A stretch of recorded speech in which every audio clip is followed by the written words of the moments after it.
परम पूज्य डॉक्टर साहब, हमारे पास सैकड़ों की संख्या में रोज़ पत्र आ रहे हैं।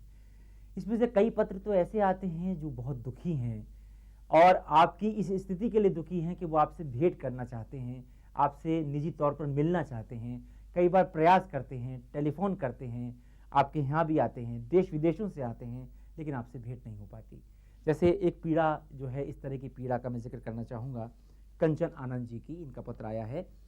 इन्होंने अपने पत्र में उल्लेख किया है कि मैं आपका टीवी प्रोग्राम रोज़ देखती हूँ, जो मुझे बहुत अच्छा लगता है।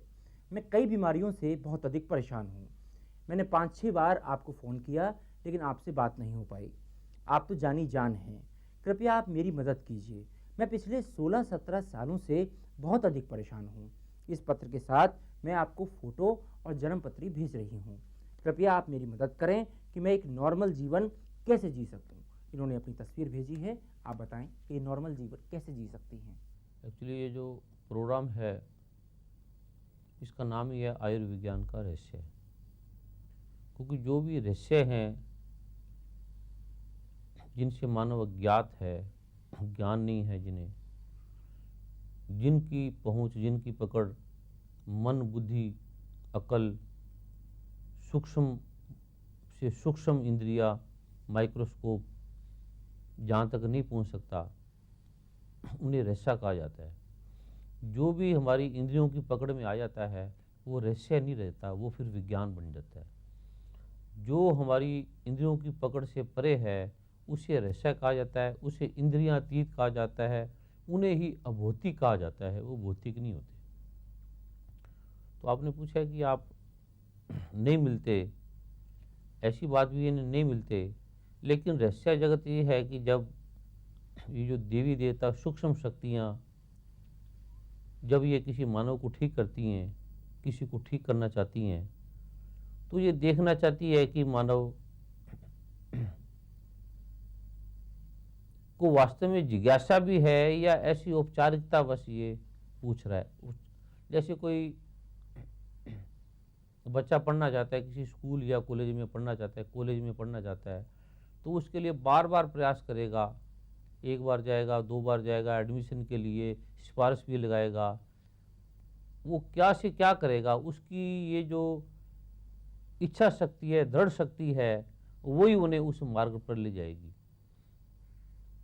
अगर कोई वैज्ञानिक बना है, डॉक्टर बना है, या जो भी कुछ बना है, किसी भी पद पे पहुंचा है, तो उसकी बार बार लगन से ही वो पहुंचा है। तो ये सूक्ष्म शक्तियां भी देखती हैं कि जो मानव रोग से ग्रस्त है वो पिछले जन्मों के किसी कारण से या किसी संस्कारों से, ग्रह की किसी स्थिति से ये रोग से आक्रांत है, तो वो ग्रह भी जाने अनजाने वो उसे जो भी ठीक करने वाला है वहाँ तक पहुँचने नहीं देते। वो ग्रह भी कोई ना कोई ऐसी बाधा पैदा कर देंगे कि ये व्यक्ति वहाँ तक पहुँच ना पाए, क्योंकि अगर अंधेरा प्रकाश के पास पहुँच जाएगा तो अंधेरे का अस्तित्व प्रकाश में बदल जाएगा। ऐसे कोई रोगी वास्तव में किसी चिकित्सक के पास पहुँच जाएगा तो उसके रोग का अंत हो जाएगा।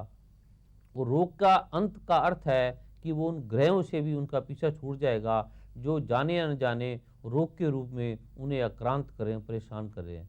आपको देखने में लगता है कि मुझे रोग परेशान कर रहा है, लेकिन जो सूक्ष्म को जानने वाले उन्हें पता है कि ये रोग तो प्रतीत हो रहा है, वास्तव में इसका कारण कोई और है।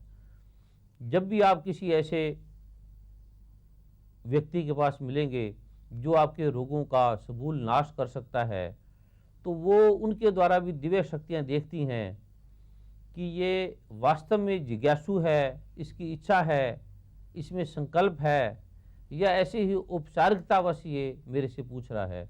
तो वो दिव्य शक्तियाँ फिर उनका टेस्ट भी लेती हैं, परीक्षा भी लेती हैं, और किसी को सहज में भी मिल जाती हैं। मतलब ऐसा सबके लिए नहीं संभव होता, इसका हमें कोई ज्ञान नहीं है।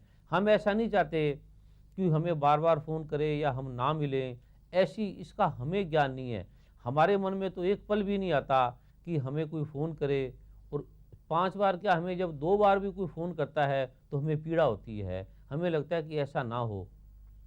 लेकिन वो दिव्य शक्तियाँ जो आपको हमारे द्वारा ठीक कर रही हैं, वो दिव्य शक्तियाँ ही हमारे द्वारा आपको कब मिलाएंगी, कब बातचीत कराएंगी, या फ़ोन मिलाएंगी या नहीं मिलाएंगी, या आप में क्या देखेंगी, ये उनका रिश्ता है, ये उन्हें मालूम है, हमें इसका ज्ञान नहीं। आप ठीक हो जाते हैं तो हमें इसका कोई ज्ञान नहीं होता, हम आपको ठीक करने वाले नहीं हैं। हम जो आपको फ़ोटो देखकर रोगों के बारे में बता रहे हैं कि इस व्यक्ति को ये रोग है, इसको ये है, तो आपको शक्ल में देखने को लगता होगा ये आचार्य जी हैं या डॉक्टर के कुमार है, ये बता रहे हैं, लेकिन वास्तव में डॉक्टर के कुमार को इसका कोई ज्ञान नहीं है कि आपके रोग क्या हैं और आपके रोगों का कैसे बताया जा रहा है। डॉक्टर के कुमार तो दिव्य शक्तियों का आह्वान करता है, प्रार्थना करता है, जो उनकी विधियाँ हैं शास्त्रों में वर्णित हैं। उन्हें वर्णित होने के बाद वो दिव्य शक्तियाँ उनकी जीवा पे बैठ जाती हैं और वो जीवा का इस्तेमाल करती है। जैसे हम कार का इस्तेमाल करते हैं, ट्रक का इस्तेमाल करते हैं, कोई कैमरे का इस्तेमाल करता है, कोई किसी इंस्ट्रूमेंट का इस्तेमाल करता है, तो वो फिर दिव्य शक्तियाँ इस शरीर का, क्योंकि ये शरीर भी उन्हीं का है, उन्हीं ने दिया होता है, तो फिर ये इस शरीर का वाहन की तरह इस्तेमाल करती हैं। तो जिसको चाहती है मिल लेती हैं, जिसको चाहती है नहीं मिलती हैं। तो इसमें मैं नहीं मिलता या मैं मिलता हूँ, मतलब इसमें मेरा मिलने में भी कोई सहयोग नहीं और ना मिलने में भी मुझे कोई इसका ऐसा नहीं है।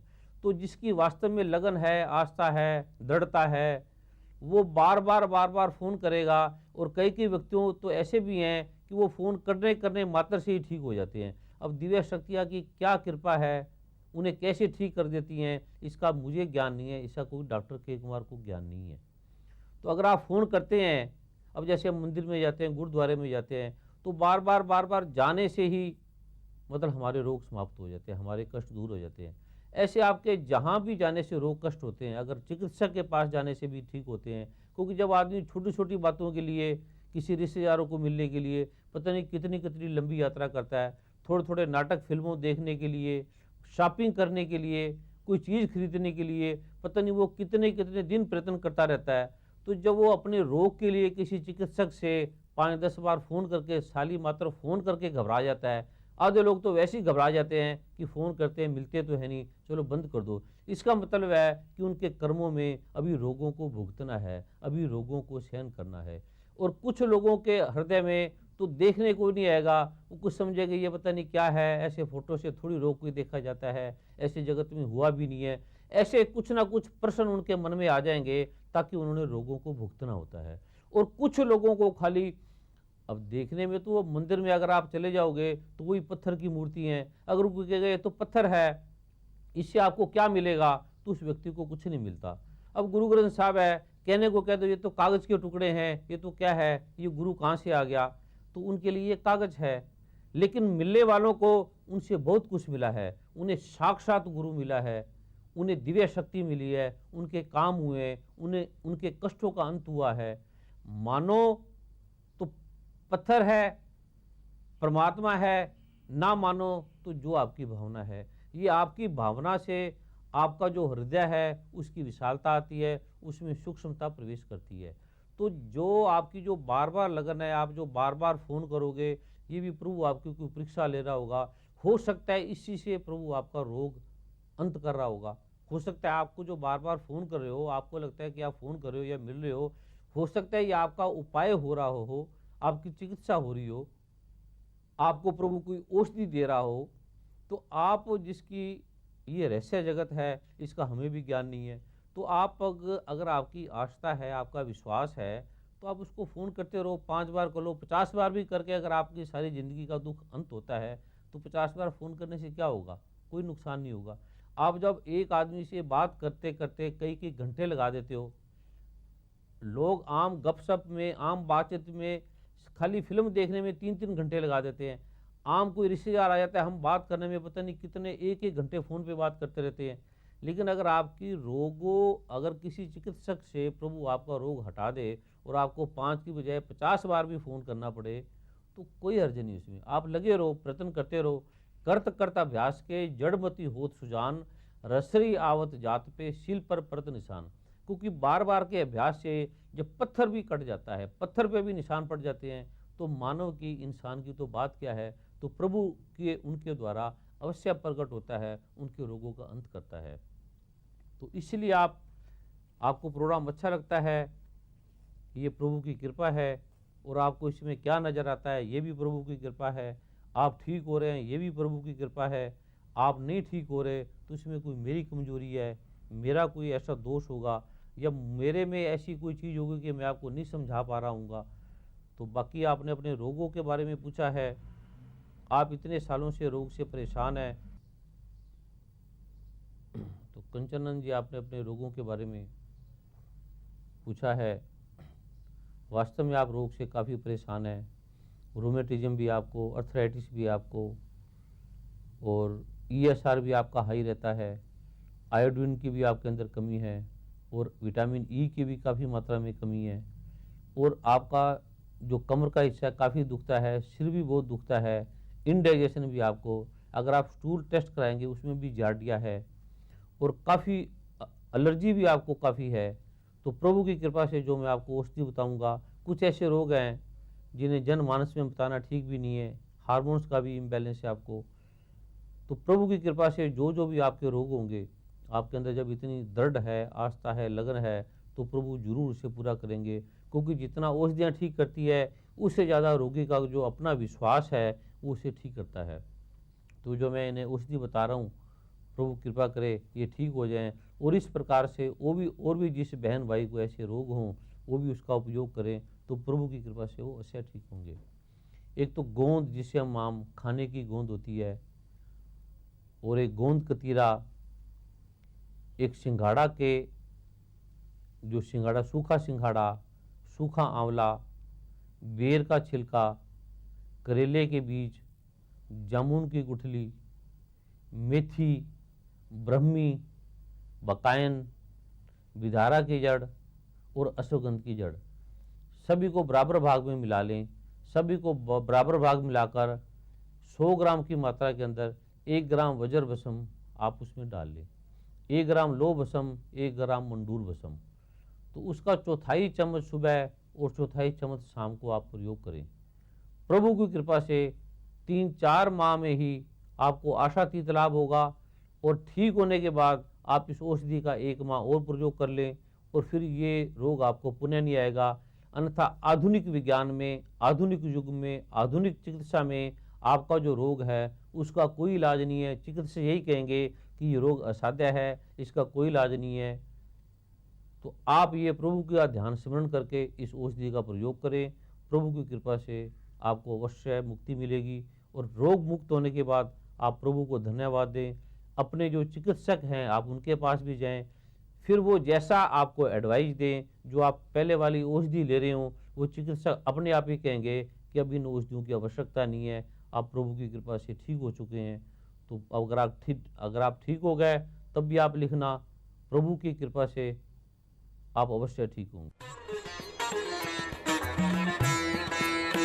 परम पूज्य महाब्रह्म ऋषि श्री कुमार स्वामी जी नामक कल्पवृक्ष ने भारत में ही नहीं पूरे विश्व को अपनी कृपाओं से कृतार्थ किया। वेदों के शास्त्रोक्त बीज मंत्रों के प्रभाव को देश विदेश के बुद्धिजीवियों ने भी स्वीकारा। 2 मई 2011 को यूएस के न्यूयॉर्क सीनेट ने निर्विरोध प्रस्ताव पारित करके परम पूज्य महाब्रह्म ऋषि श्री कुमार स्वामी जी को सम्मानित किया। On the resolution, all in favor signify by saying aye. Opposed? The resolution is adopted. Nassau county के असेंबली हॉल में आयोजित एक भव्य समारोह में सीनेट में निर्विरोध प्रस्ताव पारित करके 29 अप्रैल को ब्रह्मर्षि श्री कुमार स्वामी जी डे घोषित किया गया। इस प्रकार देश विदेशों की सांसदों ने कृतज्ञ भाव से अनेकों पुरस्कार, angel of humanity, pride of world, happiness, health and piece ambassador award इत्यादि से सम्मानित किया। विश्व के शक्तिशाली देशों ने अंततः बीज मंत्रों की सनातन शक्ति को स्वीकार कर ही लिया।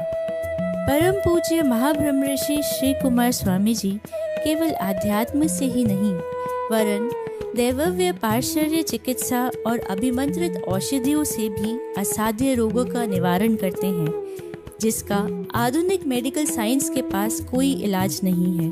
परम पूज्य महाब्रह्म ऋषि श्री कुमार स्वामी जी को लोगों के चित्र देखकर रोग विश्लेषण एवं उनके समाधान हेतु all India Hakim Ajmal Khan award और बेस्ट आयुर्वेदिक फिजिशियन अवार्ड से भी सम्मानित किया गया।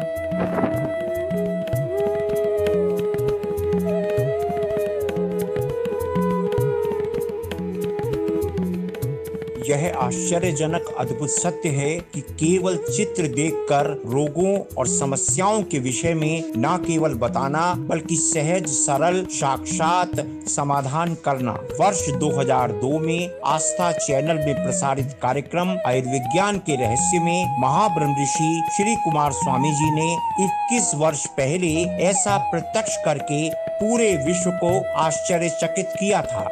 यह कार्यक्रम उस समय सबसे अधिक लोकप्रिय कार्यक्रमों में एक कार्यक्रम माना गया था।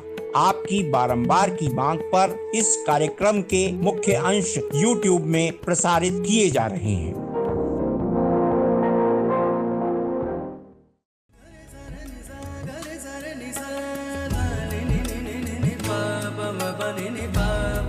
सा